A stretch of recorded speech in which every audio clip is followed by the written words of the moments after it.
Is it rational to believe in God? Many people think that faith and reason are opposites, that belief in God and tough-minded logical reasoning are like oil and water. They are wrong. Belief in God is far more rational than atheism.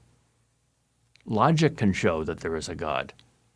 If you look at the universe with common sense and an open mind, you'll find that it's full of God's fingerprints. A good place to start is with an argument by Thomas Aquinas, the great 13th century philosopher and theologian. The argument starts with the not very startling observation that things move. But nothing moves for no reason. Something must cause that movement.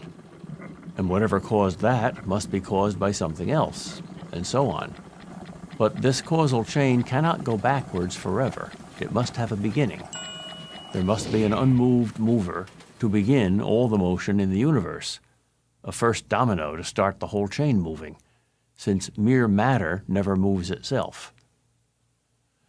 A modern objection to this argument is that some movements in quantum mechanics, radioactive decay for example, have no discernible cause. But hang on a second. Just because scientists don't see a cause doesn't mean there isn't one. It just means science hasn't found it yet. Maybe someday they will. But then there will have to be a new cause to explain that one, and so on and so on.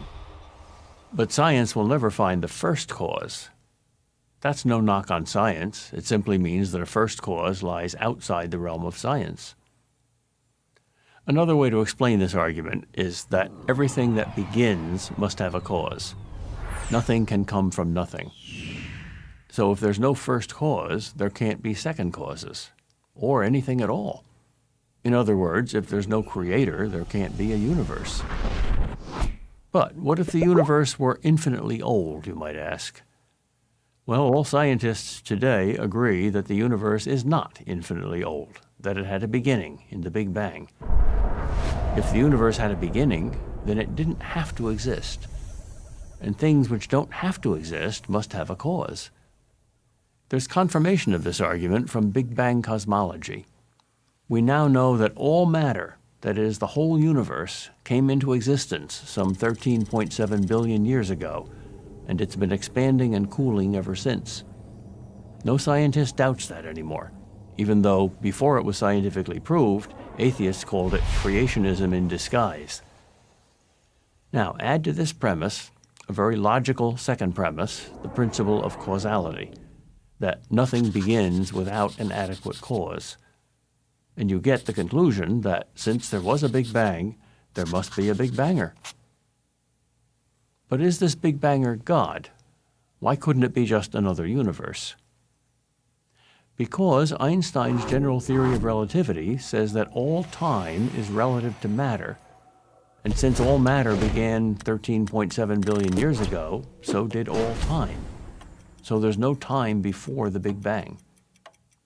And even if there is time before the Big Bang, even if there is a multiverse, that is, many universes with many Big Bangs, as string theory says is mathematically possible, that too must have a beginning.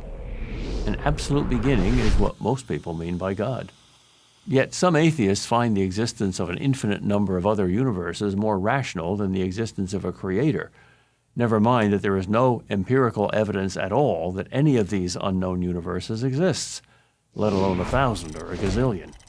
How far will scientists go to avoid having to conclude that God created the universe? Here's what Stanford physicist Leonard Susskind said.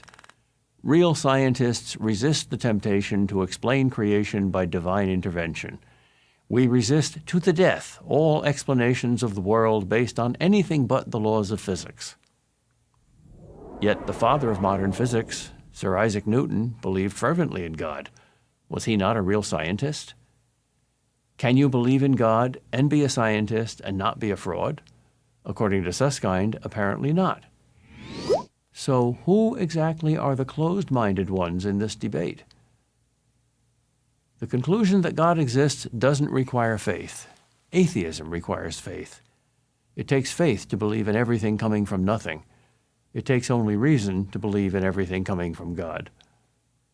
I'm Peter Kraft, professor of philosophy at Boston College for Prager University.